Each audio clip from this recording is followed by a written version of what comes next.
bienvenidas y bienvenidos a todos y a todas a esta vuestra casa, donde esta tarde vamos a acoger la mesa redonda y la presentación del manual de intervención de la organización Safe a Girl, Safe a Generation.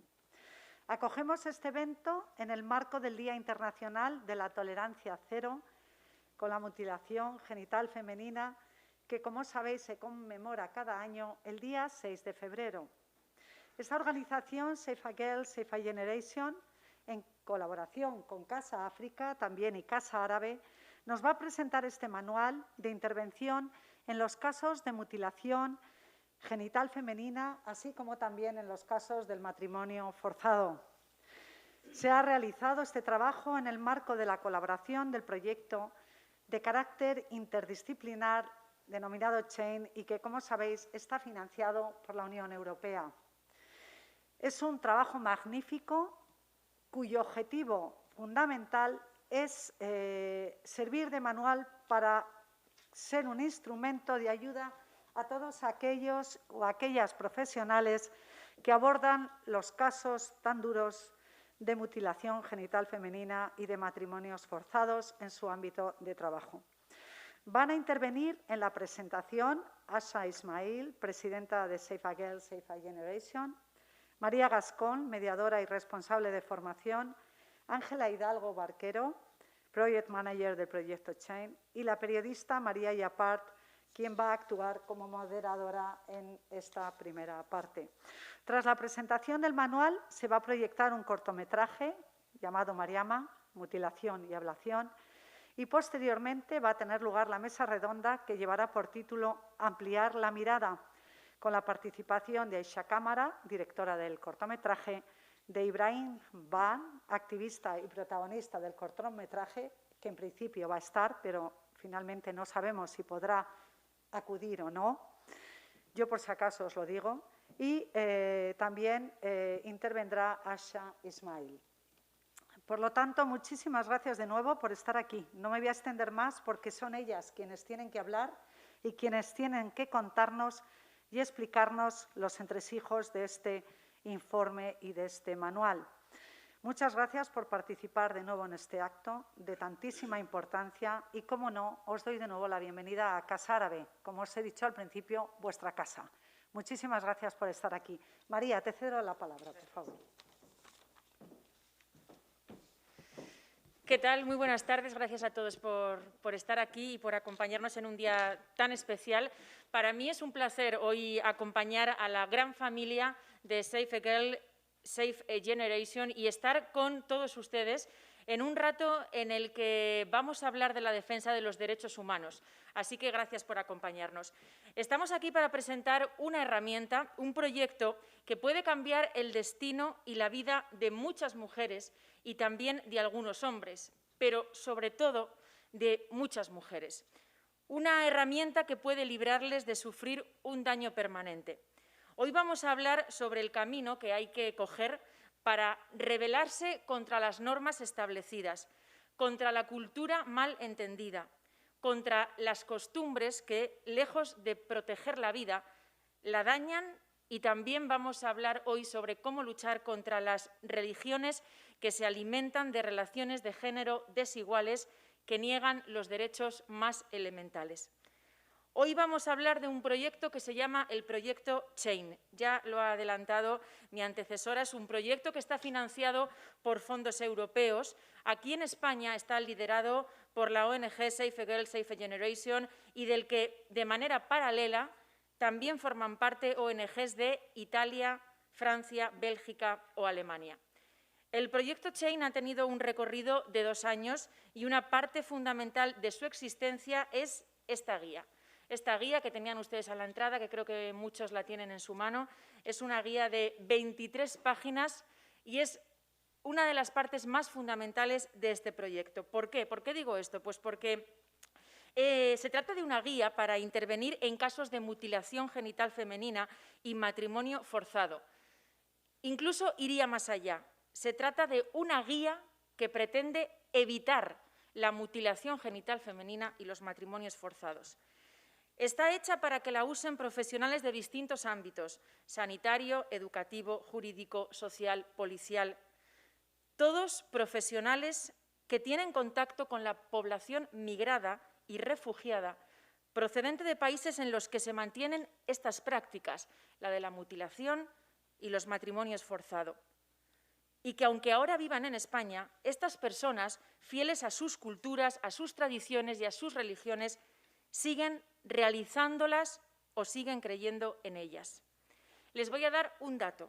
En el mundo hay unos 200 millones de mujeres, unas 200 millones de mujeres que han sufrido mutilación genital femenina, la mayor parte en 30 países. Por efecto de las migraciones, en Europa, Estados Unidos, Canadá, Australia, Nueva Zelanda o cualquier otra parte del mundo que acoja personas migradas, se realizan estas prácticas. No se puede mirar hacia otro lado. No podemos permitir que haya mujeres que sufran en nuestros barrios y en nuestras ciudades. Se trata de una guía que está muy bien redactada, os lo tengo que decir, toda mi enhorabuena, porque no puede ser ni más sencilla ni más fácil, y yo creo que, siendo bastante ignorante comparándome con vosotras con respecto a este asunto, explica muy bien dónde hay que incidir y qué es lo que hay que abordar. Esta guía aborda en profundidad cómo debe convencerse a las comunidades de países africanos, de Oriente Medio o de algunas zonas de Asia que no hay ni un solo motivo para justificar la mutilación genital femenina o el matrimonio forzado. Claro, convencer de algo cuando detrás hay unas raíces culturales muy arraigadas y muy profundas no es fácil. Y esta guía dice cómo ha de hacerse. Y sobre todo, luego nos lo explicarán ellas, sobre todo hay que hacerlo con empatía, sin olvidar que la imposición de nuestra creencia, la de Occidente, sirve para echar por tierra las creencias de otros países y de otras sociedades. Ese no es el camino. Esta guía nos enseña que el camino pasa por la escucha y desde la comprensión de que las mujeres que realizan estas prácticas lo hacen pensando que están haciendo lo mejor para sus hijas, para sus nietas, sus hermanas o sus primas. No me extiendo más, les voy a dejar ya con quienes de verdad conocen el problema y con quienes han redactado esta guía que puede salvar a tantas mujeres, porque luego lo vamos a ver, pero en algunos casos la mutilación femenina acaba en la muerte. Cedo la palabra a una mujer que, por desgracia, ella lo cuenta y después lo vamos a poder escuchar, no ha podido olvidar el sonido de la cuchilla cuando le practicaron la mutilación genital femenina. Una mujer que ahora lucha para que ninguna niña viva lo que ella padeció aquel día en Kenia cuando tenía 5 años. Es Asha Ismail, es activista y es la fundadora y la presidenta de Save a Girl, Save a Generation. Les pido un aplauso para ella.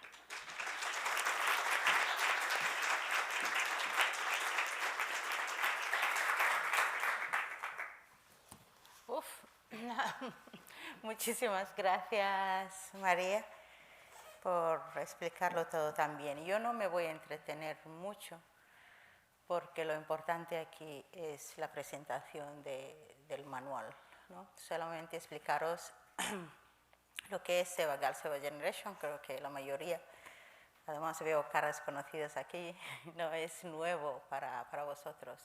Actualmente Save a Girl, Save a Generation pues tiene el proyecto de Chain y también los otros proyectos que tenemos anteriormente a Chain. Seguimos teniendo clases de español, aunque se ha visto reducido por, bueno, tiempos que estamos, COVID, etcétera, etcétera. COVID nos ha hecho mucho daño. Que se llamaba Atrévete a enseñar, Atrévete a aprender. Aparte de ese proyecto, también anterior COVID hemos hecho muchísimas formaciones con diferentes profesionales como médicos, trabajadores sociales, policía, etc. En ese trabajo siempre pues el objetivo de Save a Girl, Save a Generation ha sido la erradicación de la mutilación genital femenina. Con Chain hemos empezado también a trabajar algo que era uno de nuestros objetivos, que es el matrimonio forzado, ¿no? y con Chain hemos podido tocar y ampliar esa parte, ¿no? Como dije, no me voy a entretener mucho explicando en eso, que ya nos vamos enterando y luego ya tengo un espacio para hablar de eso. Voy a dar paso a... ¿lo doy yo o lo das, María? Lo siento, que los protocolos me saltan. Creo que le presentas tú. No, yo termino aquí para no entretenerme mucho. Estoy bastante nerviosa y no sé por qué. Me vais a perdonar. Gracias.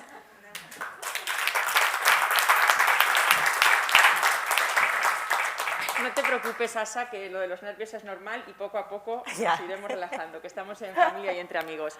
Iba a presentar a Asa a Ángela, le ayudo a presentarla, es Ángela Hidalgo Barquero. Después, por cierto, vamos a hablar con Asa porque ella participa en la mesa redonda que vamos a tener y vamos a poder hablar con ella de su experiencia y sobre todo de lo importante que es concienciar contando las experiencias, que eso es lo verdaderamente importante de escuchar a quienes nos quieren contar su pasado. Es el turno de escuchar, como les decía, a Ángela Hidalgo Barquero. Es una de las coordinadoras del proyecto Chain. Conoce muy bien el trabajo realizado durante estos 2 años y está convencida de que proyectos como este son imprescindibles para acabar con la mutilación genital femenina y con los matrimonios forzados. Primero, porque este proyecto Chain ofrece recursos y sin recursos, ya lo sabrán ustedes, no se avanza. Pero también porque es un proyecto internacional y la coordinación con otros países crea sinergias que facilitan el éxito. Les dejo con ella para que nos cuente más sobre este ambicioso proyecto. Ella es coordinadora, una de las coordinadoras del proyecto Chain. Nos va a contar el trabajo que han realizado y, sobre todo, también el que queda por realizar. Gracias, María. Bueno, os voy a contar un poquito de qué trata el proyecto Chain, porque además el manual que hoy presentamos se enmarca dentro de este proyecto, ¿no? Entonces, para que podáis ubicarlo mejor. Como bien han dicho ya María, el proyecto es cofinanciado por la Comisión Europea y lo hacemos junto a otras 4 organizaciones que son Terre des Femmes, Actionaid, Equipop y ENDFGM en diferentes países europeos y tiene como principal objetivo la prevención de matrimonios forzados y mutilación genital femenina, así como crear o proporcionar medidas de apoyo y protección a las mujeres y niñas que han pasado o que pueden pasar por estas prácticas, ¿no? ¿Y cómo se pretende hacer esto? Pues la principal parte y más importante del proyecto es la capacitación de 8 personas que provienen de diferentes países donde prevalecen estas prácticas para que ellas sean las que hagan intervención social en sus comunidades. Estas personas vienen en concreto de Mali, Somalia, Senegal, Nigeria, Marruecos, Bangladesh y Congo. Y hemos estado haciendo una formación durante un año entero, una formación que no trata solo sobre mutilación genital femenina y matrimonios forzados, sino que va más allá, porque como sabemos, estas prácticas no son prácticas que estén aisladas, que estén solas, sino que tienen otras muchas violencias que las sustentan, ¿no? Entonces, era muy importante tratar otros temas. Por ello hemos visto durante este año completo partes de derechos de las mujeres, de salud sexual y reproductiva, legislación de materia de derechos de las mujeres a nivel nacional e internacional, también cómo intervenir en las comunidades y cómo comunicar para llegar mejor a ellas. Entonces, tras esta formación, que además agradecemos profundamente el esfuerzo que han hecho las personas a las que hemos formado, porque no tienen vidas fáciles y han encontrado el momento, las ganas también para trabajar y lo están haciendo muy bien. Y bueno, ahora mismo ya hemos empezado lo que es la parte de intervención social. Cada una de ellas se reúne con grupos de sus comunidades o de su entorno para convencerles poco a poco, con un trabajo que no se hace en un día, ¿no? Tienen que hacer muchos encuentros con cada grupo para llegar, digamos, al final, que es convencer de que estas prácticas no pueden seguir haciéndose, ¿no? Y además creemos que es muy importante este trabajo por el hecho de que sabemos que existe una ley, en muchos países existen las leyes, ¿no? Pero sabemos que no son suficientes. Lo importante es que las personas comprendan por qué hay que abandonar estas prácticas para poder llegar a erradicarlas. Y es por ello que la labor de las formadoras comunitarias es tan importante, porque ellas van a convencer y van a dar las herramientas suficientes a la comunidad para que puedan estar en contra de esa práctica. Luego, aparte de esta parte, digamos, de intervención social comunitaria, hay una parte de trabajo con profesionales, que es fundamental, como ya hemos mencionado, porque los profesionales al final son los que van a atender, del sector público sobre todo, a toda la sociedad, incluyendo las personas migrantes. Y queremos que se le dé una buena atención a las mujeres y niñas que hayan estado en riesgo o que lo han pasado. Y la realidad es que a día de hoy los profesionales no tienen las herramientas suficientes por falta de coordinación, a veces por falta también de formación, porque en las carreras universitarias aquí no se ven estos temas. Por muy buen médico que sea una persona, o buen abogado o buen profesor, si no se interesa, aparte por tener una formación en concreto sobre mutilación genital femenina o matrimonio forzado o sobre cómo tratar a las personas migrantes, es probable que no pueda dar una buena atención. Entonces, esto es fundamental y para ello nos hemos estado reuniendo con algunos grupos de profesionales para compartir experiencias, ver qué lagunas tiene el sistema, ver cómo mejorar la atención a las mujeres y niñas y con eso seguimos hablando con ellos y demás para ver cómo podemos mejorar la coordinación. Y otra parte en la que otra vez son protagonistas estas 8 personas a las que hemos formado, que por cierto son 7 mujeres y un hombre, van a tener un espacio, en lo que es todo marzo y la primera semana de abril, en la que van a reunirse con grupos de profesionales, en concreto en 14 sesiones, para tener un espacio en el que ver cómo abordar mejor los casos y que ellas sean las que lideren esa reunión, es decir, que ellas puedan dar consejos a los profesionales para que se trate mejor, ¿no? Que se intervengan mejor en estos casos. Y aparte de esto, si alguno de los que estáis aquí quiere participar en esas sesiones, serán en marzo, a la salida no lo podéis decir y podéis participar. Y poco más os voy a contar porque lo más importante es la parte del contenido del manual que os va a contar María, que es la autora, y ya está, os voy a dejar con esto. Vale. Quiero avisar a la gente que está... Un momento que yo, si no, no tengo micro. Bueno, Ángela. Gracias, Ángela. Que no. Me han surgido, escuchándote, 2 preguntas, pero quiero avisar a todo el mundo que está en el streaming viéndonos desde sus casas o desde otros sitios que van a poder hacer preguntas cuando ellas terminen de hablar. Vamos a intentar abrir un diálogo para que todas las dudas sean respondidas. Yo tengo alguna duda de ella, si no las preguntan, y veo que no se alarga mucho porque nos gustaría ser puntuales, queremos que el acto dure 90 minutos, pero si se pone muy interesante, no pasa nada por alargarlo un poquito. Si no os hacen las preguntas, os las haré yo después, pero que todo el mundo que nos está viendo sepa que va a haber opción de participar después de que ellas intervengan. Turno ahora para escuchar a otra de las coordinadoras del proyecto Chain. Ha hablado ella de las personas a las que han formado, personas, mujeres y hombres de muchos países, Mali, Somalia, Senegal, Nigeria, he apuntado, creo que no me he equivocado, Marruecos, Bangladesh y el Congo. Importante la formación, un trabajo directo de sensibilización e información con la población migrada. De la formación sabe mucho la otra coordinadora del proyecto Chain, es María Gascón, es mediadora social y autora, como les digo, de esta joya, de este manual de intervención. En 2013 conoció a Asha Ismail, a la fundadora de Safe Girl, Safe Generation, y desde entonces colabora con la ONG en tareas de formación y de intervención directa con mujeres africanas, magrebíes y asiáticas. María Gascón, adelante. Vale, muchas gracias. Una pequeña puntualización. Aquí la coordinadora es Ángela. Coordinadora es Ángela y tú eres la autora. Y yo llevo formación, soy la autora del manual, pero ella es la que tiene el trabajo más difícil de todos. Bueno, yo después de lo que habéis dicho, las 3, muchas gracias María por la presentación. No sé si me queda mucho por explicar.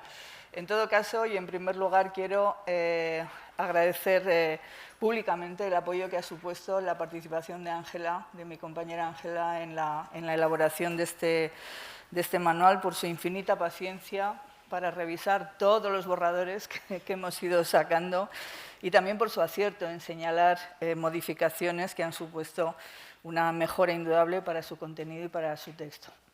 Y no quiero dejar de agradecer también a Asha, que fue mi primera maestra en cuestiones de mutilación genital femenina.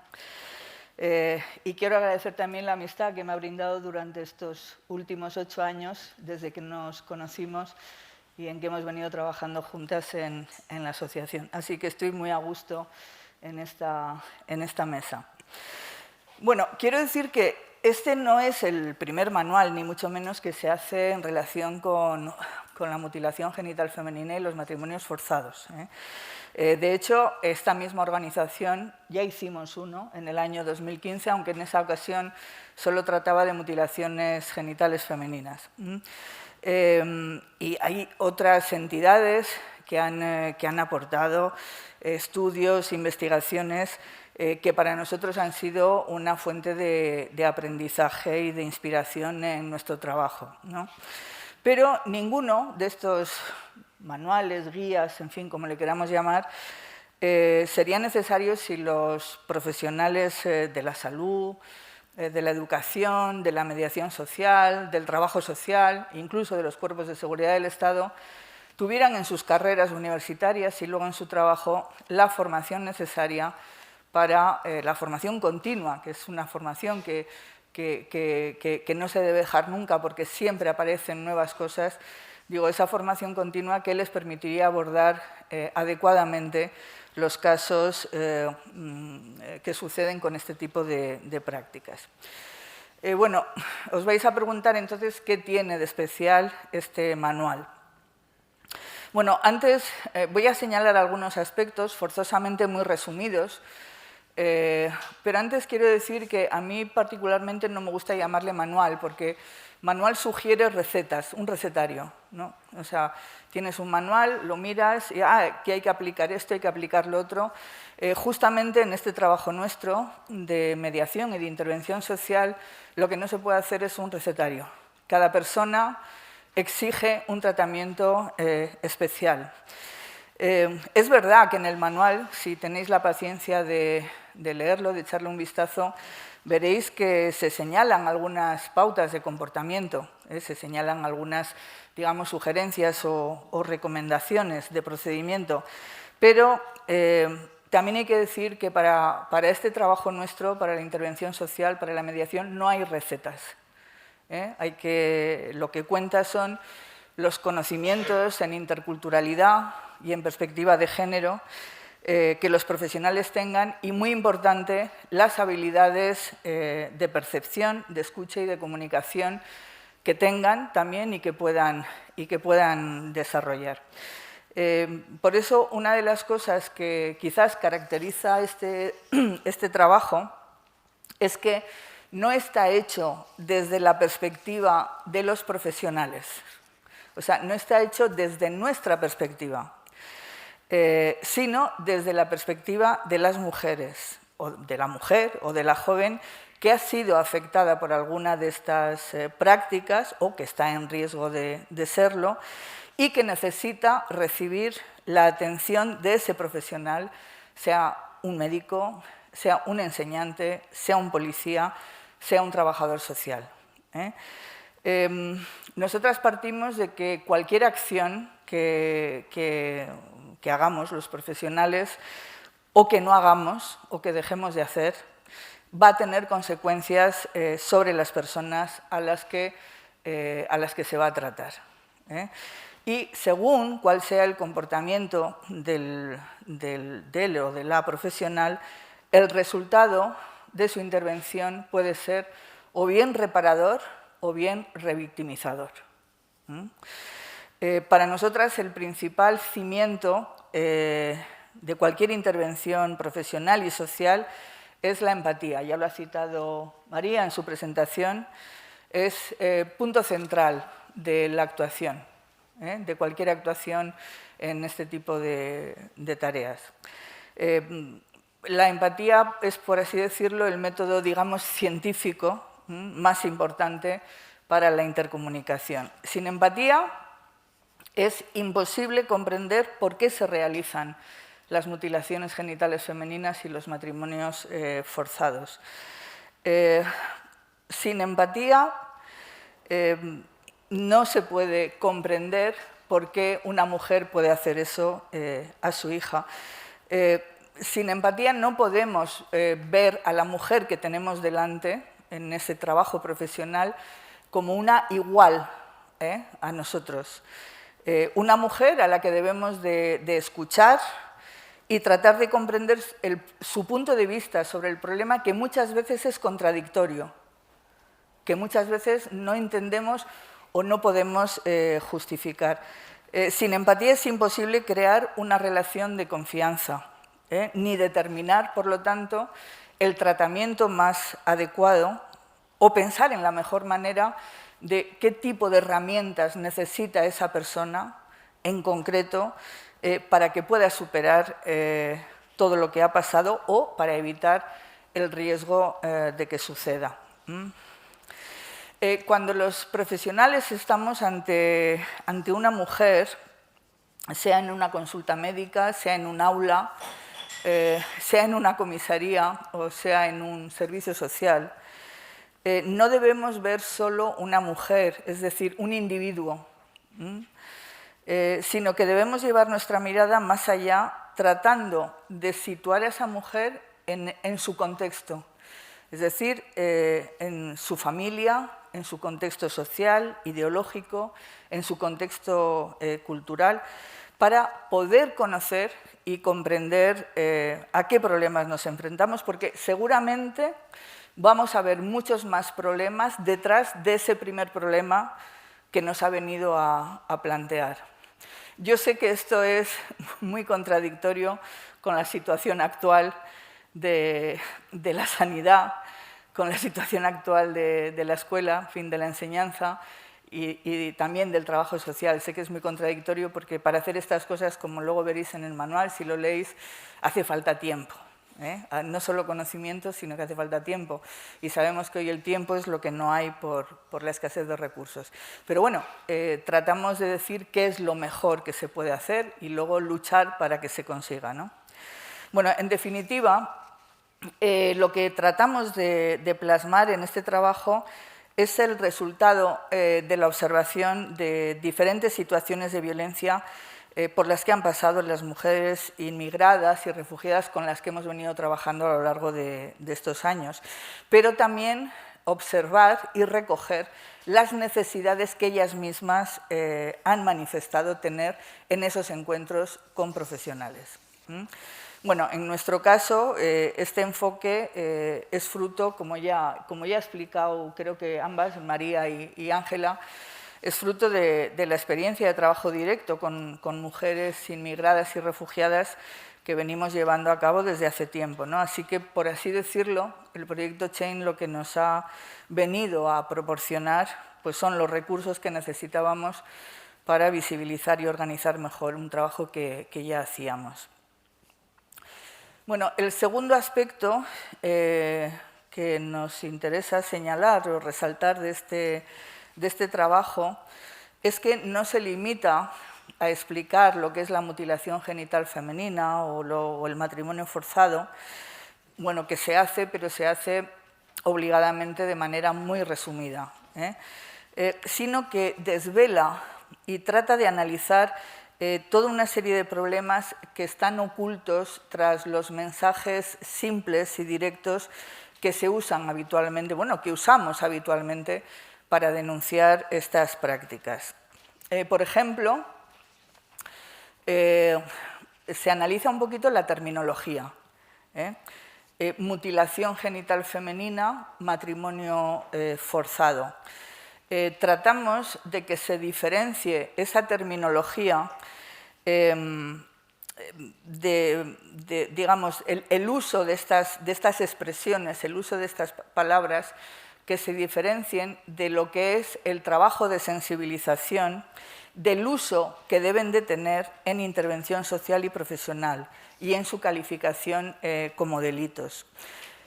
Todos hablamos, digamos, en este ámbito de trabajo, todos hablamos de mutilación genital femenina, pero los profesionales que intervenimos en la acción social tenemos que tener en cuenta que los diferentes tipos de mutilación tienen muy diferentes consecuencias y, por lo tanto, muy diferente tratamiento, tanto médico-físico como psicológico y, desde luego, como jurídico, como luego veremos.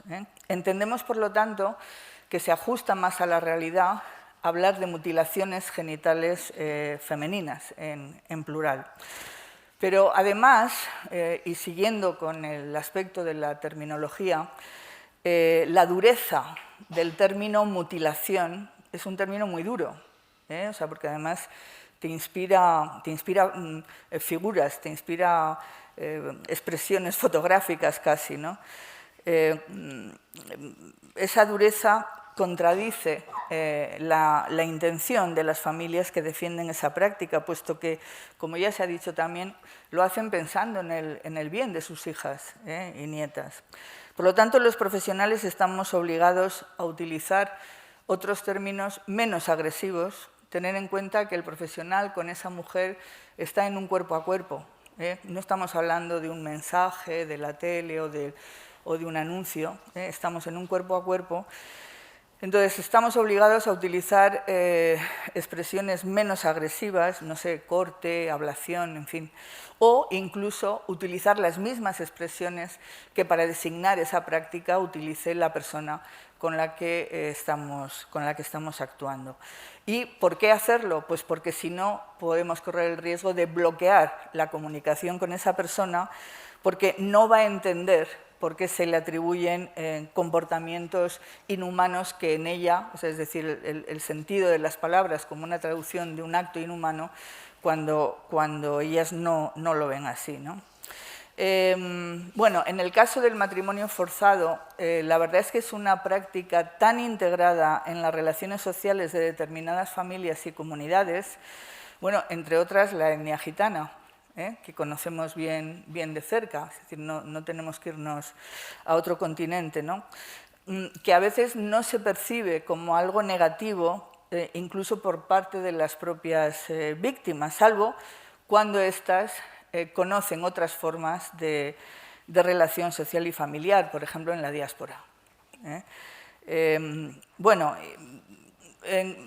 hay una pequeña anécdota que no tiene mayor importancia, pero que también señalamos, es tratar de hacer la diferencia entre la palabra forzado, que significa violencia, coacción, amenaza, y la palabra forzoso, que a veces se confunde o se usa indistintamente, que denota necesidad. Bueno, y por supuesto decir que un matrimonio infantil siempre es un matrimonio forzado y que un matrimonio de conveniencia puede empezar, como su mismo nombre indica, no ser forzado, puesto que es por acuerdo mutuo, pero puede terminar siendo forzado. Bueno, otro aspecto que tratamos en este trabajo es la puesta en cuestión que hacemos de la actual forma de abordar la penalización de estos delitos. En lo que se refiere a la penalización de la mutilación genital femenina, el Código Penal, en su artículo 149.2, no distingue las mutilaciones masculinas de las femeninas, ni por lo tanto distingue entre los diferentes tipos de mutilación genital femenina ni sus diferentes consecuencias. Caracteriza la mutilación, insisto, sea masculina o femenina, como un delito de lesiones y la realización o intento de cualquiera de ellas la condena con 6 a 12 años de prisión y si se produce sobre una persona menor, quitando la patria potestad y la custodia de los padres o de los tutores. El hecho de digamos, meter en el mismo saco una mutilación genital masculina y una femenina trae muchos problemas.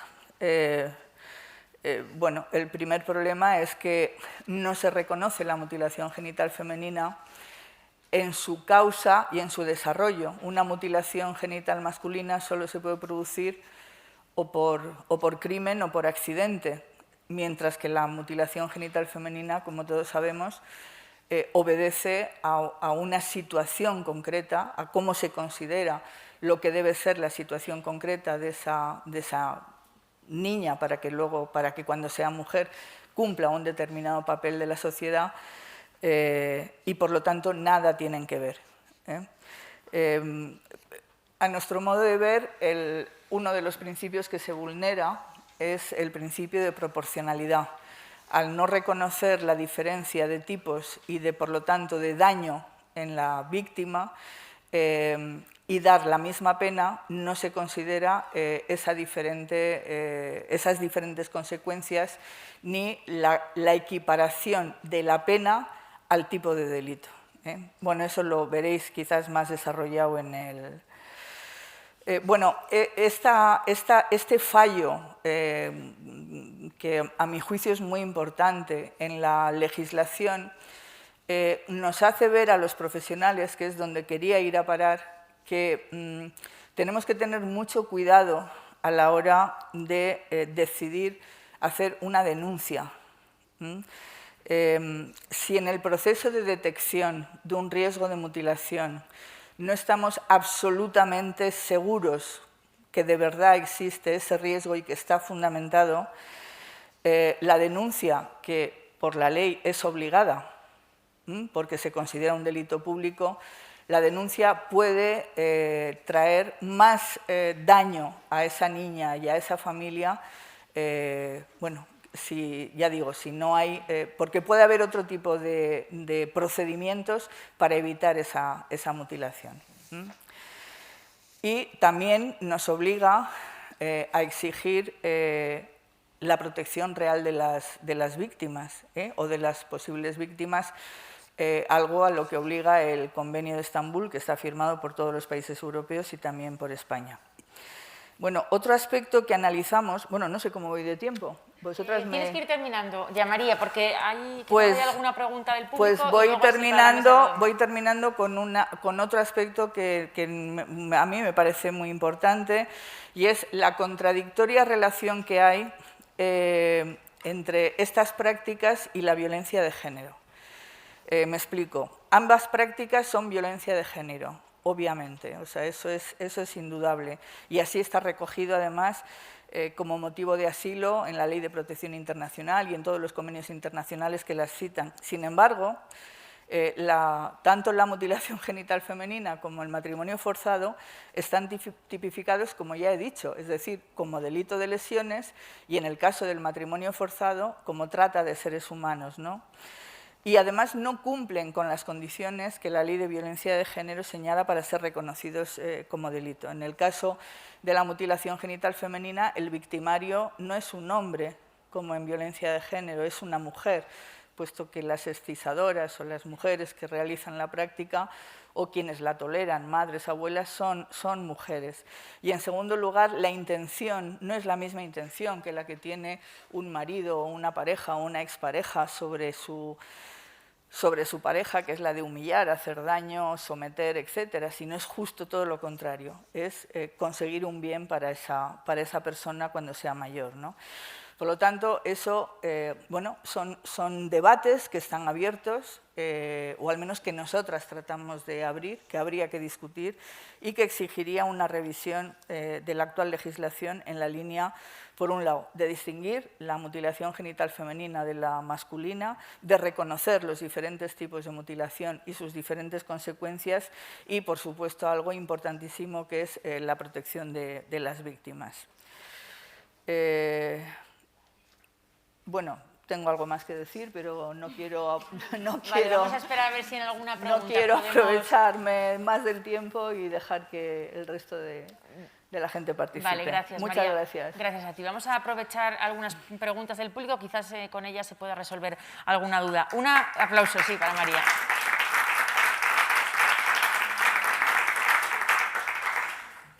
Una de las preguntas, la primera pregunta es para Asha. Te preguntan, quería saber qué relación hay entre mutilación genital femenina y matrimonio forzado. Si es que tú crees que hay alguna relación. En la mayoría de las veces, digamos, cuando existe una comunidad que practica la mutilación genital femenina, en la mayoría de las veces hay matrimonio forzado. Pero independientemente del matrimonio forzado, existe en otras comunidades donde no existe la mutilación genital femenina. No sé si eso ha respondido. Sí, gracias. Hay más preguntas. Tengo una consulta. Muchas gracias por el trabajo. Primero os dicen, la coordinadora del proyecto ha dicho que habéis estado trabajando con mujeres. ¿con qué objetivo se trabaja con mujeres? ¿Por qué más mujeres que hombres? Bueno, trabajamos con mujeres y hombres. De hecho, uno de los, bueno, casualmente son 7 mujeres, de hecho una está presente hoy aquí. Luego le damos un aplauso. Y otra... ¿Quién es? Se lo damos ya. Kumba. Kumba.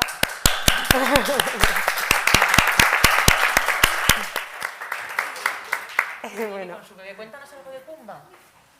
Bueno, Kumba es de Mali y se iba a incorporar en el proyecto hace tiempo, pero tuvo esta preciosidad.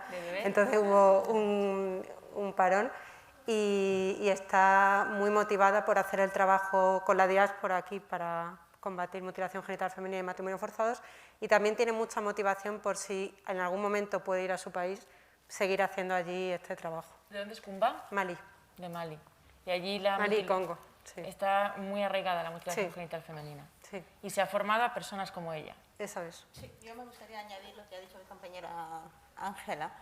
Es verdad, bueno, trabajamos y de hecho en nuestros primeros encuentros teníamos tanto hombres como mujeres, pero nos hemos decidido, digamos, centrarnos más en las mujeres, porque yo creo que el empoderamiento es importante, o sea, que la mujer conozca sus derechos, ¿no? Lo que yo siempre digo sobre los hombres es que el hombre hay que enseñarle a apoyar, no imponer. Entonces, esto es otra tarea que está pendiente. Apoyar a la mujer A en la apoyar, decisión. no imponer. Entonces, para que pueda apoyar, la mujer tiene que conocer primero sus derechos y llegar a esa decisión, ¿no? Y luego Claro. ya entramos lo otro, pero no discriminamos los hombres para nada. Claro, porque la mujer tiene que hacer ese recorrido, ¿no? Efectivamente. Para rechazar la tradición, y el Exactamente. hombre tiene que estar a su lado para cuando tome la decisión. Efectivamente. Kumba, perdona que insista, pero tenemos mucha suerte de tener a una de las personas que está formada para poner en marcha esta guía. ¿Cómo se contacta con gente como Kumba? ¿Cómo se conoce a una persona como Kumba? ¿Ella acude a vosotros? ¿Vosotros contactáis con ella? Bueno, es que como lo que es el trabajo de intervención llevamos haciéndolo más tiempo, sí que tenemos bastantes contactos con personas que, bueno, como en el caso de Kumba, sabíamos que cuadraba perfectamente en este proyecto. Y ha sido un poquito, o sea, no nos ha hecho falta buscar fuera, como quien dice, porque ya teníamos mucha gente conocida de diferentes orígenes que encajaban perfectamente en este proyecto y que además alguna vez incluso habían exteriorizado que les gustaría el poder trabajar de alguna manera, o ya fuera con un voluntariado o con algún proyecto en concreto, para poder sensibilizar y ayudar a otras mujeres. Es importante que sean mujeres de países de origen donde se realizan las prácticas, es decir, es mucho mejor eso que una mujer occidental. Obviamente, eso es obviamente obviamente. importantísimo, ¿no? Es muy importante. ¿Por sí. qué? ¿Cuál es la diferencia? Porque nosotras podremos tener evidentemente el conocimiento teórico, y el haber estudiado mucho y demás, ¿no? Pero ellas, además de eso, porque lo han estudiado también con nosotras, tienen lo que es la experiencia y el saber cómo son sus comunidades. Claro. O sea, tienen ese plus. Entonces, además que son las principales personas interesadas en que las siguientes generaciones no lo sufran, y bueno, y que lo están haciendo muy bien, están haciendo un trabajo muy bueno además. Qué bien, qué gusto. Hay preguntas en el público también, me parece, me dicen por aquí por el móvil. ¿Quién se anima? ¿Quién empieza? Adelante, gracias. Hola, buenas tardes. Bueno, a lo mejor es mucho, pero yo tenía como 3 preguntas. Una que me ha sorprendido. Venga, preguntas breves y respuestas Sí, breves, a ver si lo sí. conseguimos. Uno Pero es, bien, bien que haya preguntas. en nos la ley gusta. de lesiones, la circuncisión está recogida como una lesión. No, es una Sí, práctica. no, la circuncisión está recogida como mutilación genital masculina. Y como- Salvo, y sancionable. salvo que sea por razones médicas. O sea, es decir, si por ejemplo bueno, nos ha pasado, la mamá de un niño ¿de dónde era? ¿De Senegal o de Togo? Quería, por tradición de su país, hacer la circuncisión a su niño, esto no se podía hacer, no se puede hacer. O sea, es...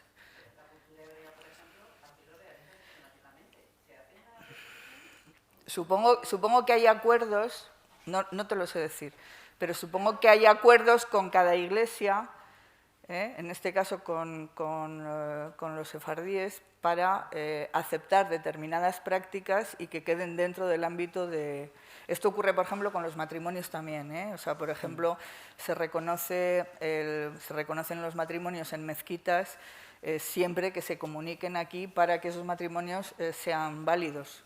O sea que hay acuerdos luego bilaterales, en concreto con Iglesia cristiana, musulmana, sefardí y evangélica. Segunda pregunta. Luego otra cosa es el tema de que si el victimario sea una mujer, elimina que se considere un proceso como violencia de género. Y yo me estoy refiriendo, por ejemplo, a la violencia obstétrica. Yo soy matrona. La violencia obstétrica, que bueno, yo creo que nadie duda que está reconocida como una violencia de género y, sin embargo, está establecida. No tiene como finalidad, desde luego, cuando se realizan esos actos, no se tiene una finalidad dolosa, no se quiere hacer daño, pero ahí está el daño. Y, no sé, me parece que hay un debate ahí. Hay una contradicción. O sea, la mutilación genital femenina y el matrimonio forzado está considerado como violencia de género, pero está considerado, digamos, retóricamente y en los organismos internacionales. Y aquí, en la ley de asilo, que lo reconoce como motivo de género para tener la protección internacional. Pero la ley de violencia de género en España no reconoce eso como violencia de género en su letra. Entonces, es un problema de la adaptación de la ley de violencia de género a violencias contra las mujeres. Tampoco reconoce la violencia doméstica, que es otra cosa, está en otra ley. Tú como que no lo veías como un proceso de violencia de género. No, he dicho muy claramente, Perdón, he empezado por decir muy claramente Sí. que es indiscutible que son violencias En la de guía, género. de hecho, en la guía lo dice claramente. Claramente, dice sí. que se trata de casos Claro, de violencia claro. de Ya, género. Lo que digo es que hay una contradicción, porque Sí, se sí. consideran delito de lesiones y no violencia de género. O sea, es decir, que al ser delito de lesiones no tiene las ventajas que tiene la víctima de violencia de género según la ley de violencia de género. Sí, Eso sí, es- lo entiendo, No he podido entrar en Esto lo he tanto entendido mal, por detalle, eso me pero había sorprendido, perdona. se trataba de eso. Y sí. luego, en tercer lugar, es el miedo que tenemos, yo como profesional, y yo creo que mis compañeros también, nosotros en el hospital que trabajo, yo trabajo en un hospital de Vallecas, tenemos mucha población migrante, y tienes miedo a la hora bueno, pues cuando una mujer tiene una mutilación y hablas con ella, muchas veces, primero es difícil hablar con ella, y luego el programa que tenemos de intervención, que es informar a la trabajadora social del centro, pues muchas veces las mujeres no quieren, realmente porque se sienten cuestionadas mucho por el motivo económico, porque tienen miedo a que les quiten la custodia de los niños, que es real, que existe eso, independientemente de que del proceso de la mutilación, aprovechando que das fe de que existe ese caso, y entonces es verdad que se tiene mucho miedo, no sabes hasta dónde el actuar va a generar más daño que beneficio. Mira, Asha levanta la mano. A ver. No, solamente para entender bien, cuando una matrona descubre que esa mujer ha pasado por la mutilación genital femenina, ¿en qué miedo hay de informar sobre esa mutilación de esa mujer, siendo adulta? El protocolo que está establecido en el centro. Ajá. Vale, no sé si me he entendido bien tu pregunta, porque una cosa que, bueno, siempre digo y repito, es que los médicos tenéis mucha autoridad. Hoy llevamos bozales porque tenemos miedo al COVID, ¿no es así? Y eso los médicos nos han dicho y todos estamos tapados. Los médicos tienen una autoridad impresionante. Si un médico te dice, abre la boca, abres, aunque no sepa qué está buscando. Entonces, debéis utilizar esa autoridad que tenéis como médicos, matronas, médicos, para cuando ves una mutilación como una persona profesional, poder indagar y preguntar sin ningún miedo qué ha pasado, qué te ha pasado. Además, poner en advertencia o hablar con la trabajadora social si esa mujer ha tenido una niña. O sea, Si eso es lo que está establecido en el protocolo. sí. Que si es un niño no se hace nada y si es una niña se informa a la trabajadora social. Pero aunque aquí existe esta guía y hay muchas otras formaciones, realmente yo lo que he visto es que cuando tú informas a la trabajadora social, no es que se haga una o mayoritariamente sino que lo que se hace es hacer un seguimiento de la familia y muchas veces lo que se hace es una revisión económica de la familia y a lo mejor se llega al acuerdo de que no tienen suficientes recursos y se le quita al niño se le quita la custodia a los padres, no por el proceso de que exista un riesgo de que se produzca una mutilación, sino porque como el protocolo, yo, vamos, no conozco el protocolo estrictamente, pero sí he visto que ha pasado eso alguna vez. Y cuando hablas con las mujeres, pues muchas han sufrido ese proceso en una infancia muy precoz, llevan muchos años aquí, realmente no tienen interés, no tienen intención como tal. Yo creo que como tal lo dicen y yo tengo confianza en que eso es así y no sabes de verdad hasta dónde establecer ese decir, ha pasado esto. Muchas tienen un corte muy superficial que simplemente es el capuchón de clítoris que ni siquiera las afecta negativamente, o sea, que ni siquiera ellas vivencian personalmente una vivencia negativa del acto intelecto en sí y no tienen intención ninguna de hacer eso con su hija. Y yo cuando me lo dicen, en general, porque muchas no hablan de ello, a lo mejor es complejo, pero cuando te hablan de ello con franqueza, pues yo creo lo que dicen ellas. Perdonad porque tenemos que ir avanzando y tenemos bastantes preguntas. Tenemos una pregunta, más preguntas. ¿Queréis añadir algo? Venga. Sí, ¿le contesta No, Ángela? simplemente le quería decir, lo estaba comentando con Asha, que a nosotros nos han llamado de diferentes hospitales para pedirnos, por favor, que mediáramos con una mujer que está a punto de parir y que no saben cómo explicarle, no se entienden. O sea, hay un primer problema que es el idioma, que eso no está contemplado en los hospitales, ni en las comisarías, ni en ningún otro sitio. Es muy difícil conseguir traductores en suajili, en somalí, en bambara, en lingala, porque no todo el mundo habla francés o inglés. Y luego, pues lo que estamos tratando de transmitir, o sea, la falta de conocimiento de los profesionales de saber qué hago con esto, ¿no? Entonces, bueno, pues, no sé, yo apoyo lo que te ha dicho Asha, o sea, que vamos a ver cómo entre unos y otros tratamos de influir para exigir esas formaciones, esos conocimientos y sobre todo esa relación, ¿no? De que no sea puntual, sino que a poder ser sea continuada allí donde se pueda, ¿no? Sobre todo en médicos de familia, porque en un hospital entras y sales, ¿no? Pero hay una pregunta más entre el público y algunas que se nos acumulan online. Vamos a intentar responderlas, pero también quiero que avance la mesa redonda. Adelante. Buenas tardes. Me llamo Jude y soy de Camerún. Y no he visto esta práctica en mi entorno, ¿no? Es decir, la mutilación genital femenina. Y por eso tengo mucha curiosidad. ¿Qué trabajo se hace con la comunidad? Porque muchas veces podemos hacer una intervención desde fuera y no vamos a cambiar porque la gente cree en eso y tiene razones para creer en ello y todo lo que hagamos desde fuera no va a servir para nada. Entonces se pregunta, ¿qué razones, qué trabajo se hace con las comunidades para primero cambiar la mentalidad? Porque ahí está el problema. Muy bien, esa es la primera. La segunda, pues que me preocupa, es que he oído pues, que la circuncisión es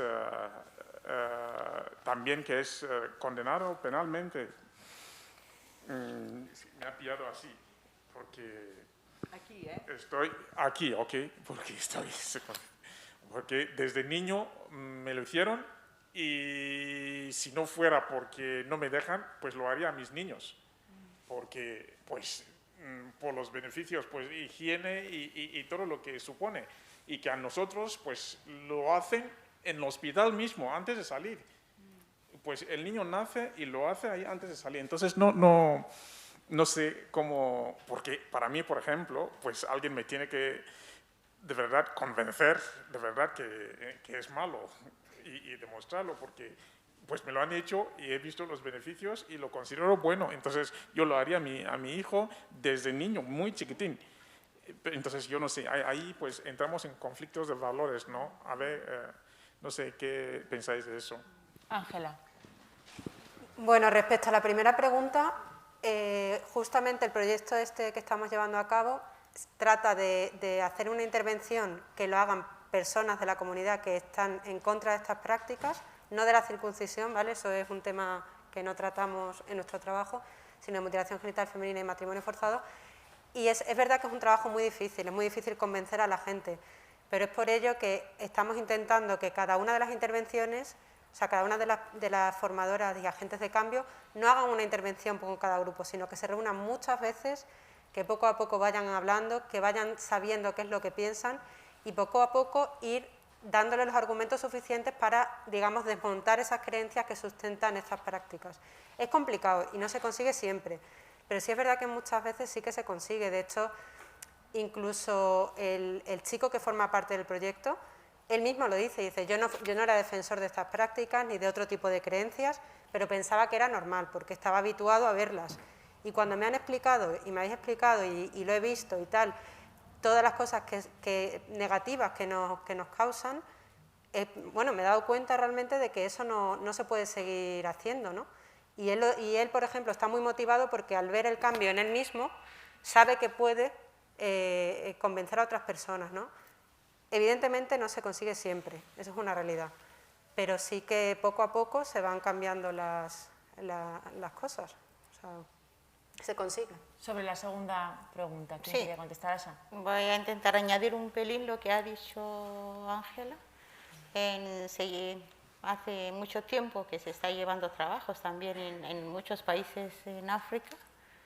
Hay organizaciones, personas que han rechazado y están trabajando con la comunidad. La verdad es que es complicado en ese trabajo, pero ese trabajo no ha empezado en España, ¿eh? Es complicado en el sentido que como la gente lo considera algo y una identidad suya y están en contra de cualquier persona que a lo mejor pueda decir algo negativo de su identidad, por eso pero cada vez hay más personas que se suman al decir, nosotros hemos encontrado con personas que dicen, sí, yo he pasado por ello, pero es que esto se acabó conmigo. Entonces, lo que quiere decir que estamos avanzando, todo no está entrando en oídos sordos, ¿no? Lo otro, yo en primer lugar, no pondría en el mismo lugar la circuncisión y la mutilación genital femenina. Son cosas completamente diferentes que no tienen la misma consecuencia en absoluto. ¿Vale? Nuestro trabajo obviamente se centra solo en la mutilación genital femenina y lo otro no lo hemos tratado, no lo hemos investigado en ese sentido. Sea lo que sea el motivo que le lleva, yo te quiero decir, cuando la lucha contra la mutilación genital empieza, o sea, las alarmas saltan, la mutilación genital femenina se hacía en hospitales. O sea, en países que yo conozco, ibas al médico, pedías cita y se hacía. Entonces, que hagan la circuncisión masculina en un hospital no certifica que sea correcto o que garantice absolutamente nada. Obviamente la gravedad de cada uno, o sea, es completamente distinto. Yo no lo pondría en esta mesa porque estamos tratando algo en concreto. Gracias. Tenemos un montón de preguntas, el debate está muy interesante, todo el mundo tiene muchas cuestiones que quiere comentar, pero no nos da tiempo a todos, lo sentimos muchísimo. Entre el público vamos a admitir una pregunta más, ¿vale? Y pasamos a la mesa redonda. ¿No? Venga, pues vamos a pasar. ¿Sí? A ver, ahí, venga, adelante.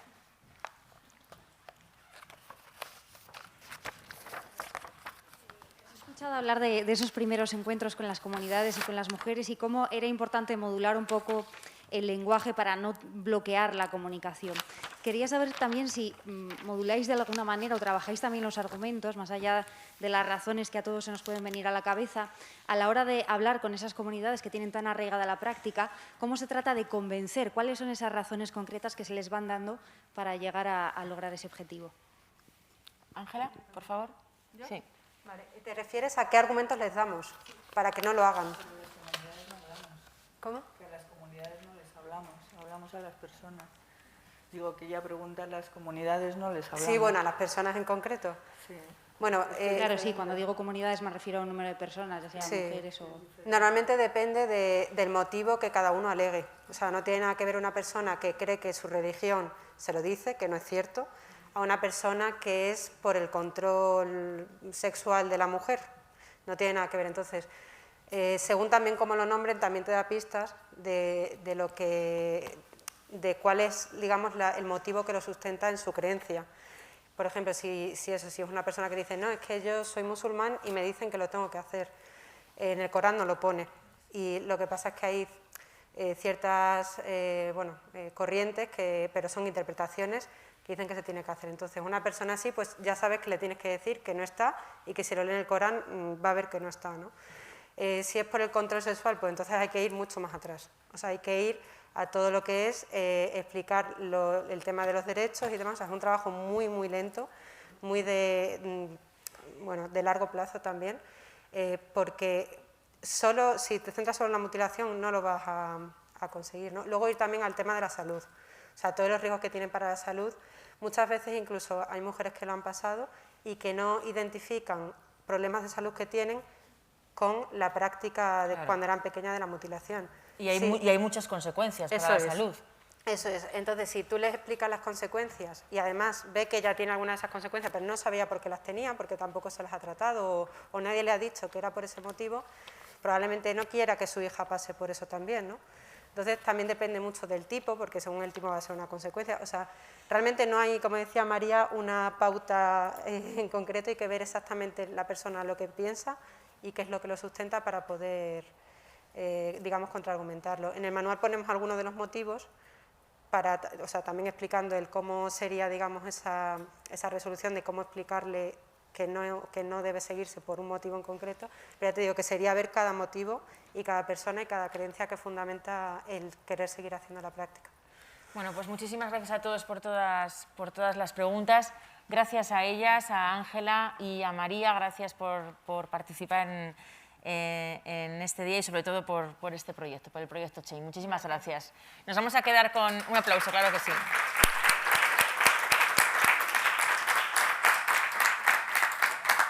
Sí, y ahora ocupa una de estas sillas Aisha Cámara, que ya se dirige hacia el escenario, porque vamos a comenzar con la mesa redonda. Una mesa redonda que lleva por título Ampliar la mirada. Ahora les cuento más cosas mientras se colocan y se recolocan el micrófono, que no sé si va a tener que venir el microfonista, el técnico de sonido, a poner el micro a Aisha o no.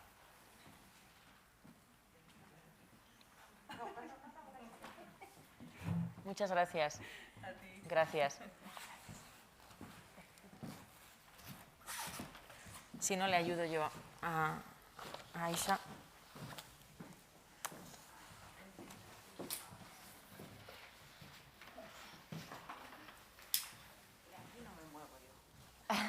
No, no te muevas, que estás muy bien puesta.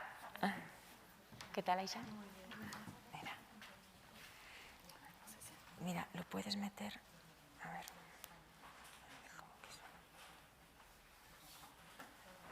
A ver si lo puedo quitar yo. No sé si lo sé quitar. Yo tampoco sé muy bien cómo va. Espera. Sí, si puede venir, no me acuerdo cómo se llamaba, el compañero del técnico de sonido. Ahora, ya he conseguido quitarlo, ya está. Ahí está. Ahí está, sí. Es que primero hay que poner el documento. Sí, pero la siento. Ah, vale. Bueno, pues como les decía, vamos a comenzar con la mesa redonda, ampliar la mirada, porque los que hemos nacido en Occidente no podemos mirar a otro lado, ni tampoco pensar que la mutilación genital no nos afecta. No podemos ignorar el problema pensando que eso aquí no pasa o que esto no ocurre aquí, sino que solo ocurre en otros países. Las personas viajan, ya lo hemos dicho antes, y las costumbres viajan con ellas. Y la mirada también se puede ampliar a través del cine y a través de que nos cuenten las experiencias personales de quienes han pasado por la mutilación. Es el caso de Asha Ismail, de la fundadora de la ONG. Vamos a escuchar y a ver su testimonio, que a mí me ha dejado absolutamente impactada. Asha, ahora lo hablamos.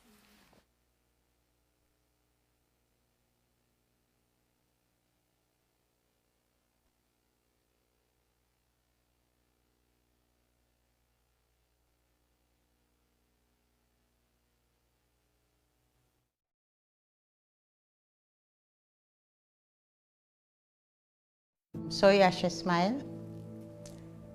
fundadora y presidenta de Save a Girl, Save a Generation. Llegué a España hace 20 años. Yo nací en Kenia.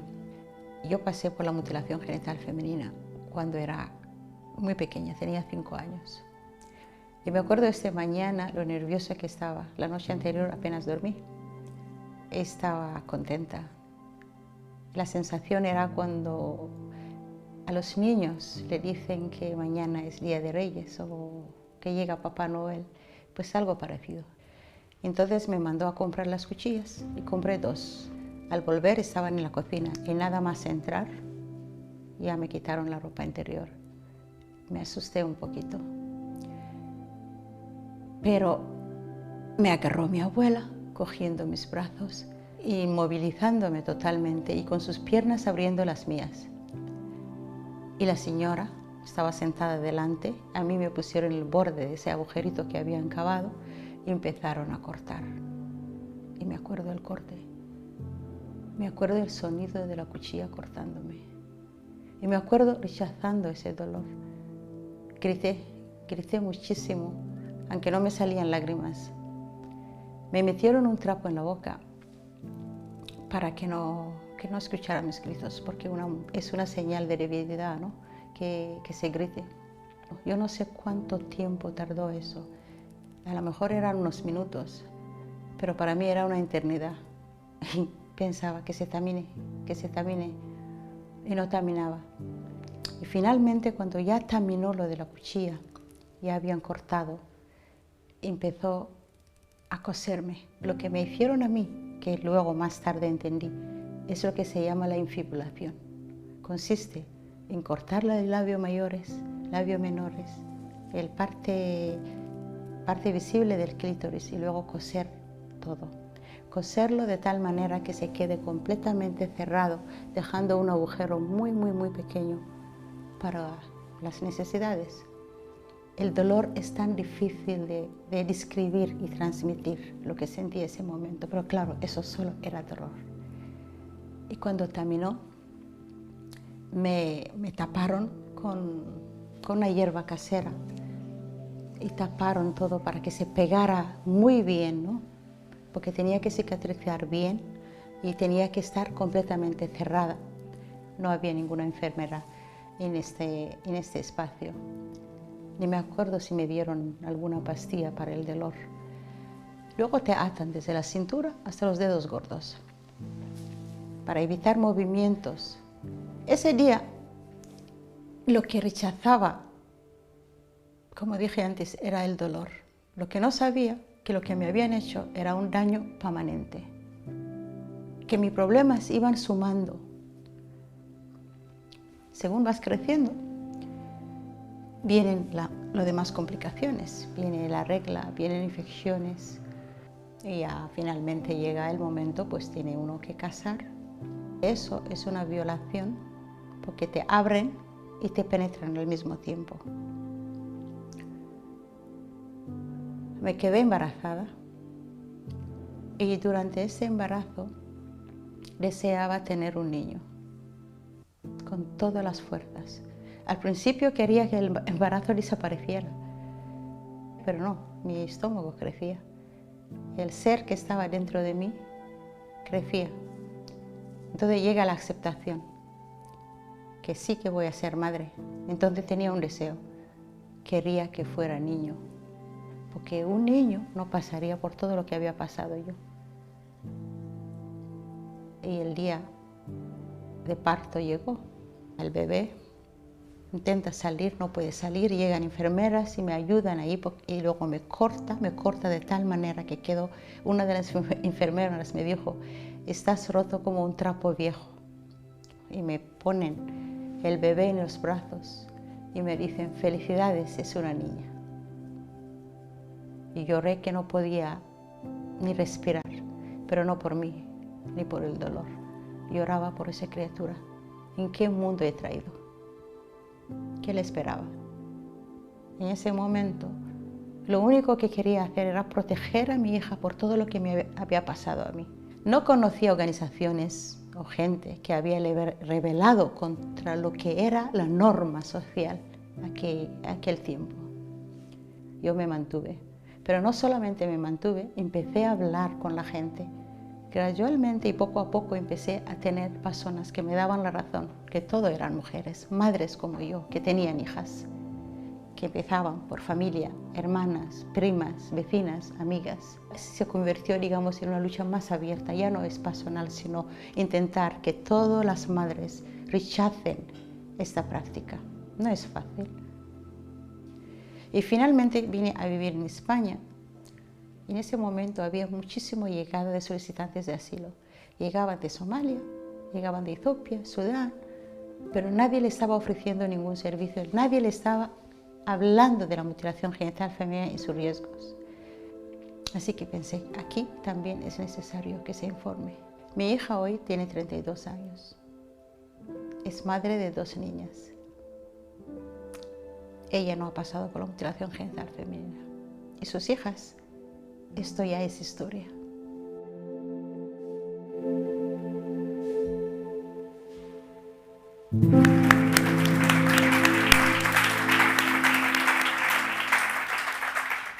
Bueno, Asa, lo primero, gracias. Antes de hablar, vamos a compartir. Me emociono, ¿eh? Me emocioné en casa al verlo y me emociono también ahora. Aisha Cámara, optometrista, guionista, directora de cine y actriz, tú también has propuesto hacer conciencia con un corto de 13 minutos que lleva por título Mía. Está escrito y dirigido por ti y está ahora mismo en un circuito de festivales y es una pena porque por los derechos de los festivales no podemos ver el corto, pero afortunadamente tenemos aquí a Aisha. Entre las dos quiero que me contéis por qué es tan importante lanzar esa voz ahí fuera, contar los testimonios y concienciar. ¿Por qué? Aisha.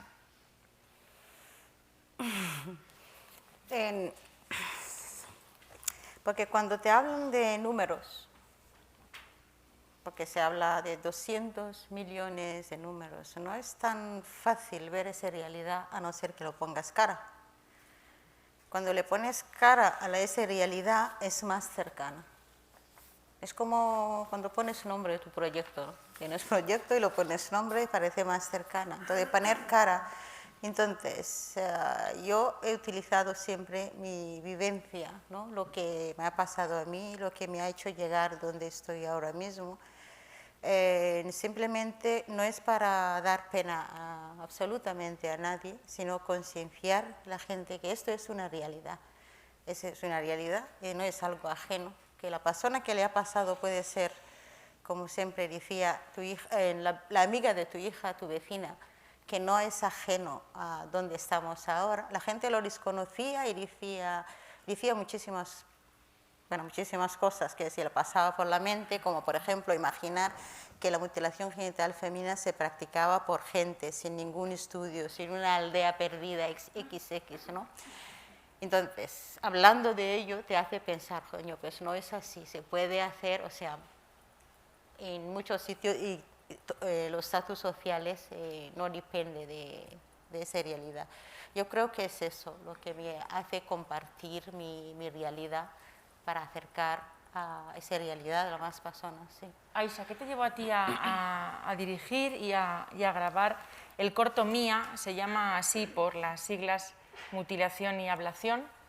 Es una historia real sobre cómo la mutilación puede acabar con la muerte, en este caso de la niña. Cuéntanos, ¿por qué llegas tú a esta historia y por qué te propones contarla?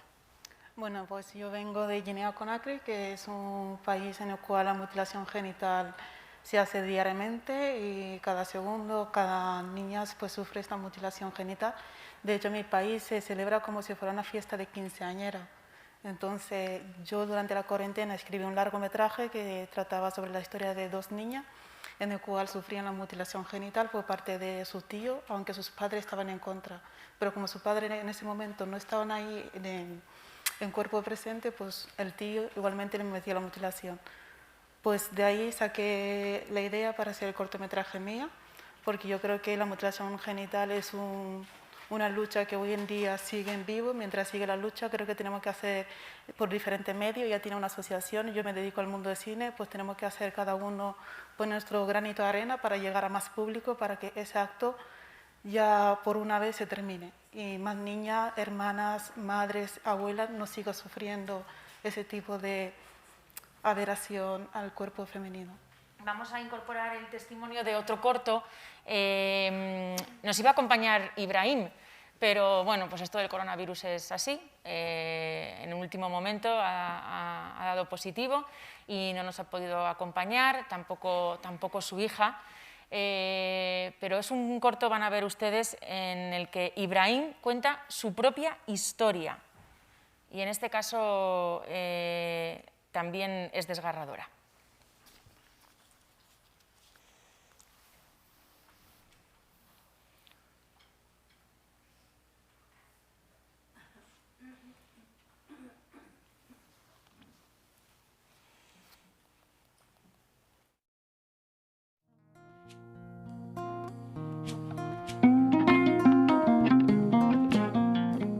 Un día me levanté por la mañana, pregunté a mi madre dónde está mi hermana. Me dice que mi hermana es una mujer. Por la madrugada, sobre a las 6 o 7, llevas 3 niñas o 4, pequeñas de 6 a 8 años, en el bosque para hacer mutilación genital femenina. Y siempre en los pueblos hay una mujer especial que lo hace. Y los hombres no se implican en este, solo cosa de mujeres.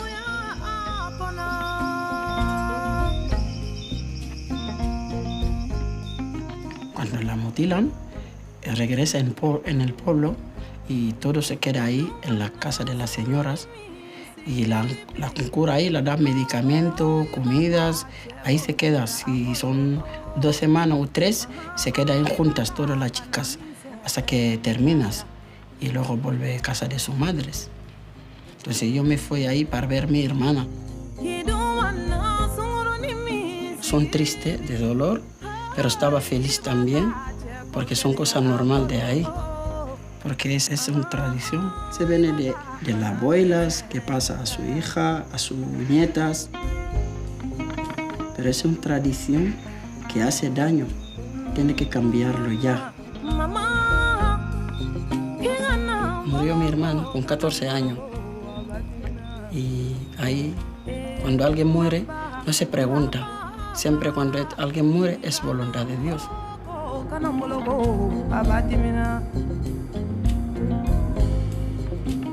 Muchas mujeres mueren en el parto, pero ahí nadie pregunta qué pasa, qué ha matado a este. Y mi madre fallecido 5 de sus hijas y nadie nos ha preguntado qué ha pasado. Yo a mi mujer y los elegidos, no somos ni del mismo pueblo, lo he elegido por amor y ella también me ha elegido. Cuando mi mujer quedaba embarazada de mi hija Mariama, empezaba a preguntar qué va a pasar, porque no quiero mutilarla. Y entonces pregunté y me dijeron que las mujeres no mutiladas son mujeres cualquiera. Ellos consideran las mujeres no mutiladas no es mujer limpia, no es mujer pura. Las mujeres puras son las mujeres mutiladas, son fieles de sus maridos. Esas son las mujeres que ellos piensan que es la mujer limpia y fiel, pero no es. Y una mujer no mutulada también puede ser fiel de su marido. Soy buen musulmán. Respeto la ley del Islam también. Tengo fe, pero no viene en el libro. Entonces no estoy obligado de mutilar a mi hija. Pensé venir a Europa para buscar trabajo y ayudar a mi familia para vivir mejor. Por esto que he venido. Cuando llegué en España, estaba pensando que las mujeres no son mutiladas, son las mujeres cualquiera. Pero me he dado cuenta que no son cualquiera. Entonces eso también me ha impresionado y de intentar evitar la mutilación genital femenina. la sexualidad es muy importante, pero ahí no se habla, ese no se habla. Y también está quitando derechos de mujeres de disfrutar de sus vidas. Pero es muy importante que saber que las mujeres también merecen ser felices. Cada vez hay más jóvenes que quieren mujeres no mutiladas para disfrutar de la vida de su pareja. Y Mariama cada día está más cerca de la edad de la mutilación. Entonces aquí yo estaba muy loco pensando de día, de noche, porque lo sé que cada día está más cerca. Yo sabía que eso no quería para mi hija.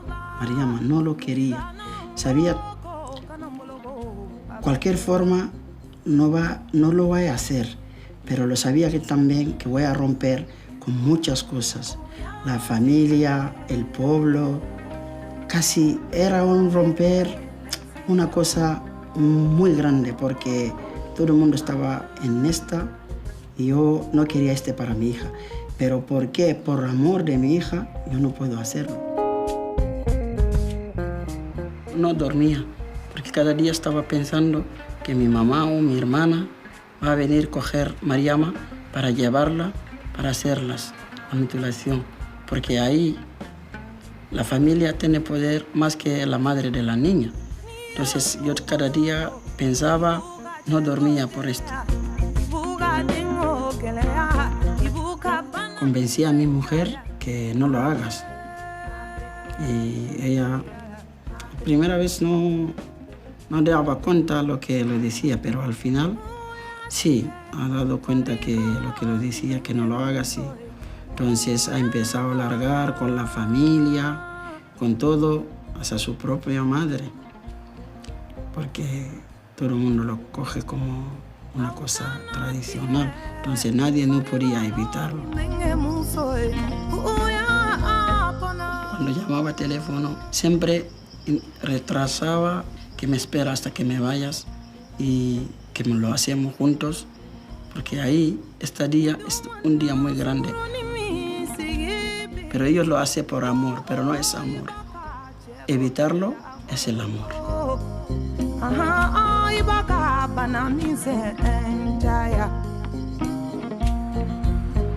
Salí tocando todas las puertas.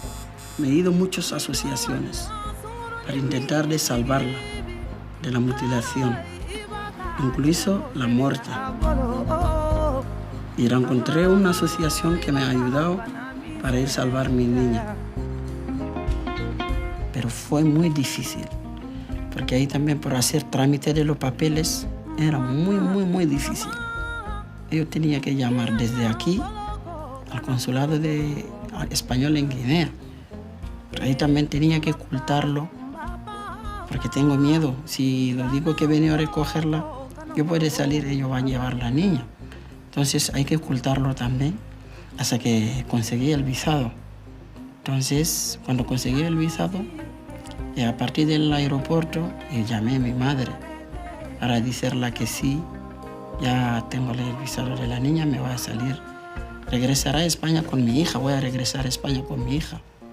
Pero lo que me ha dicho mi madre ahí fue muy difícil, muy duro. Porque me dice que yo he hecho algo que nadie no había hecho esto.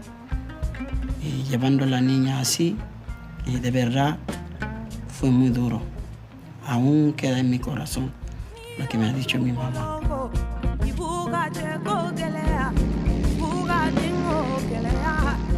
Mejor que las leyes intenta ayudar a la gente a cambiar esto, ayudar a tantas niñas que han sufrido, que continúan a sufrir. No tengo miedo de romper las tradiciones. Lo sé que la gente también que sigue haciéndolo, ellos están haciendo daño sin saber quién va a hacer daño a su hija o su hijo, nadie. Pero la gente tiene que pensar, cuando lo haciendo mal, pero ellos piensan son bien. El bien es evitar de hacerlo.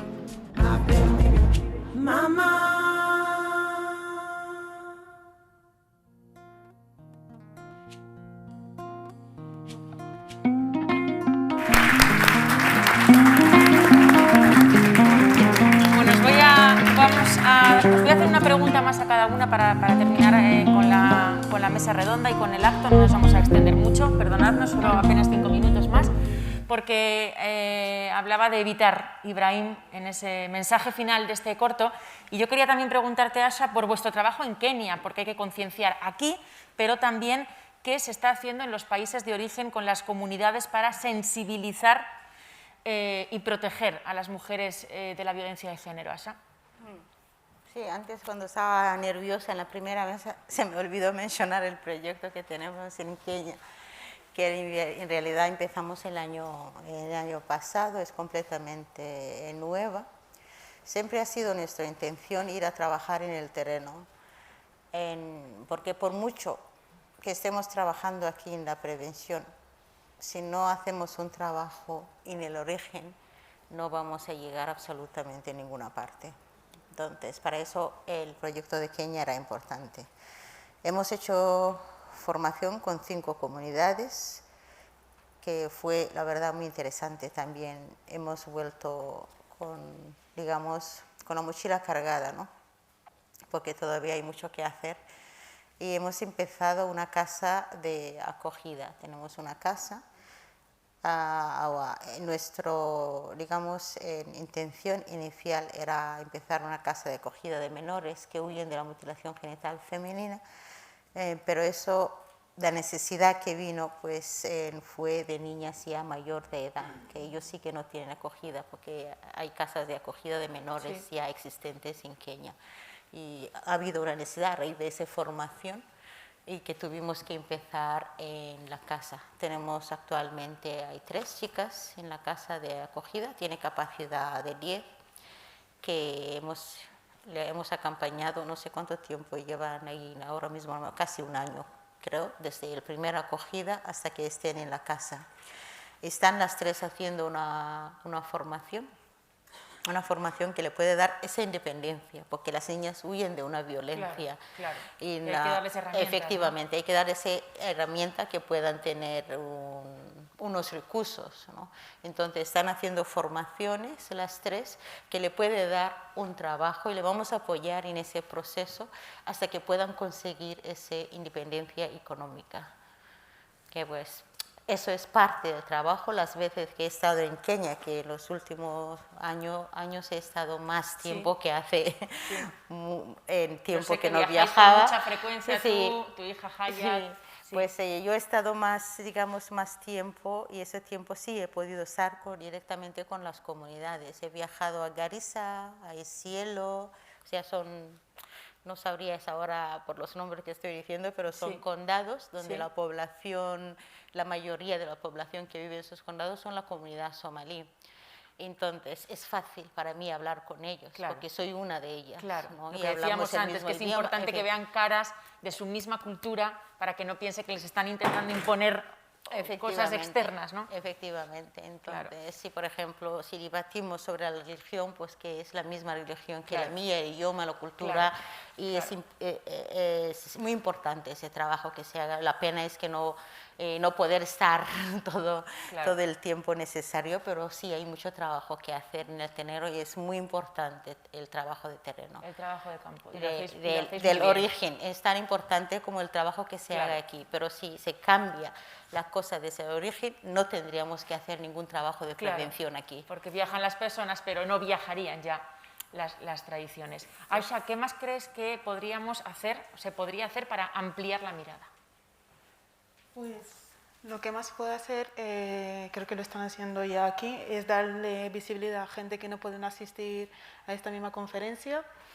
Y aparte de esto, pues si tenemos algún familiar, algún amigo que cree que puede pasar por el tema de mutilación genital, pues hablar con ellos de forma amigable, poder hacer una denuncia, poder formar a la nueva generación que estamos aquí, porque esto no simplemente pasa en África y ya está. También sufren niñas que viven aquí en Europa o que hayan nacido aquí en Europa, que su familia le cogen de aquí y les lleva para allá. Pues tanto en las escuelas y todo, yo creo que se debería hablar sobre las niñas que creen que pueden pasar por este tema tan delicado. Bueno, pues muchísimas gracias a las dos, ha sido un auténtico placer. Yo creo que todos tenemos una responsabilidad hoy, que es la de... ¿Hay una pregunta? A ver cómo vamos de tiempo, ¿me dais permiso? la ultimísima. Venga, breve, gracias. Alhamdulillah. La última pregunta soy yo. Nada, muchísimas gracias, Asa y Aisha, por la labor que hacéis. Asa, bueno, y Amal, toda la familia de Asa, desde hace muchísimo tiempo. Y Aisha, igual, por tu valentía, por tomar un tema tan difícil y echarle tanto coraje. Ya habéis hablado un poco de la situación en terreno, en origen. Yo quería ahondar un poco sobre lo que estáis diciendo de la situación de las mujeres y las niñas aquí, de las comunidades aquí. Creo que es muy importante, voy a ser muy breve, lo máximo que pueda. En este por favor, caso, te lo pedimos, por favor, gracias. Sí, pero que Sí. desarrollo la pregunta. En este caso, creo que es muy importante la asociación de ASA, porque es una asociación llegada por mujeres negras que han sufrido, no todas ellas, obviamente, pero bueno, que saben de primera mano lo que pasa. Igual que creo que es importante que Aisha realizara el corto. Mi pregunta muy breve es: ¿qué hacemos con esas organizaciones, con esas instituciones blancas que aquí en España hacen un poco de onegerismo, otro poquito de paternalismo y otro poquito de nos comemos la financiación? ¿Cuál es el espacio en esta lucha para ellas? Gracias. Gracias. Asha.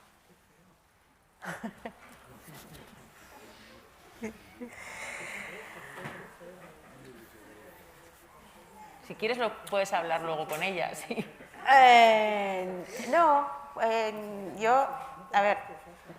Yo creo que toda organización que esté, como yo digo, que todos sumándonos y vamos mirando el mismo objetivo, digamos, el trabajo que se hace, que es para terminar con una cosa, todo es sumar, ¿no? No sería restar.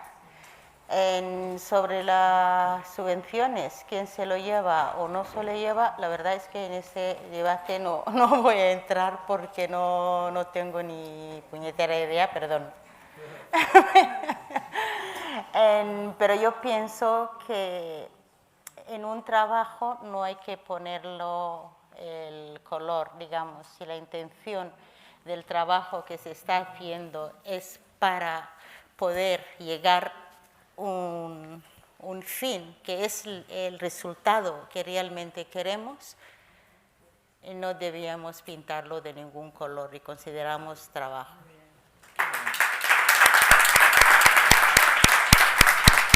Bueno, pues me voy a quedar con este último mensaje en positivo de Asha. Todo suma, todo suma. Los que estamos aquí también sumamos, los que estamos aquí también tenemos responsabilidad. Lean ustedes esta guía porque no sabemos nunca cuándo la vamos a necesitar. No somos policías, yo no soy médica, no soy policía, no soy trabajadora social, no soy educadora social, pero en mi vida me puedo encontrar con situaciones en las que todo lo que pone en esta guía me puede servir para acabar con estas dos prácticas, con la mutilación genital femenina y con el matrimonio forzado. Y me quedo con una frase del corto de Ibrahim que me gustó mucho, que las mujeres también merecen ser felices.